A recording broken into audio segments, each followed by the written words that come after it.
Hello बच्चों, question states that a solid copper cube and sphere both of same mass and emissivity are heated to same initial temperature and kept under identical condition.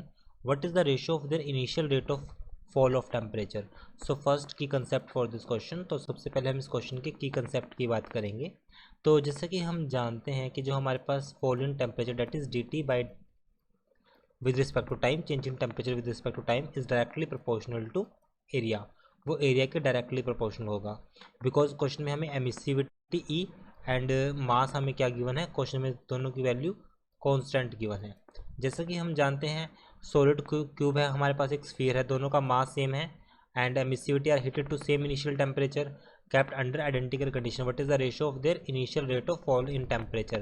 So first अब हम बात करते हैं कि जो area होगा, area जो होता है एरिया ऑफ स्फीयर का एरिया हमारे पास आएगा 4 पाई आर स्क्वेयर, और area of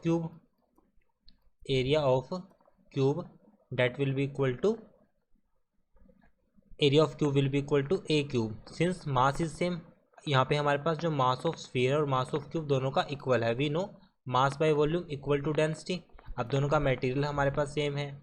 so because solid copper cube and sphere, because material means copper का है, तो यहाँ से जो मास की वैल्यू होगी हमारे पास वॉल्यूम इंटू रो के इक्वल हो जाएगा।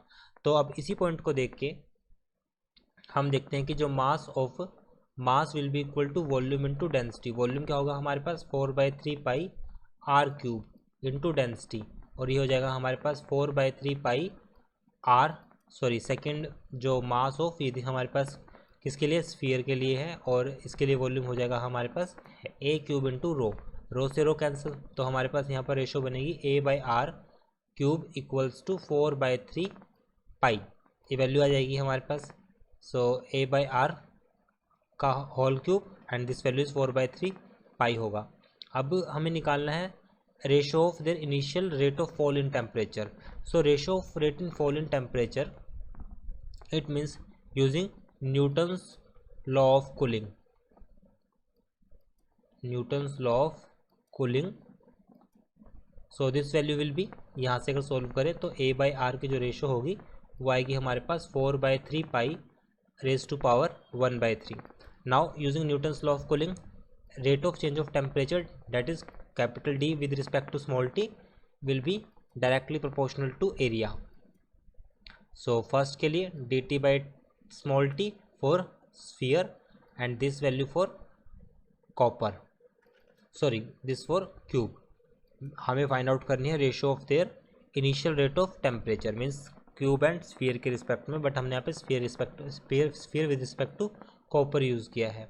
सो दिस वैल्यू एरिया हमारे पास क्या होता है स्फीयर के केस में होगा हमारे पास 4 pi r square and cube के केस में आएगा 6a स्क्वेयर। अब यहाँ से अगर दोनों को इन्वर्स करें, क्योंकि हमें copper versus sphere find out करना है, so copper versus sphere cube versus sphere, for cube versus sphere this value is 6a square and this value is 4 pi r square. तो यहाँ से 6/4 पाई and this value is a/r raise to power 2, but a/r की value हमारे पास क्या थी 4/3 pi whole cube root 4/3 so यहाँ पे वैल्यू थी हमारे पास 4/3 pi. Now 6/4 pi and this value is 4/3 pi, but first cube root था, बट यहाँ पे क्या है स्क्वेयर, तो so this value will be 2/3।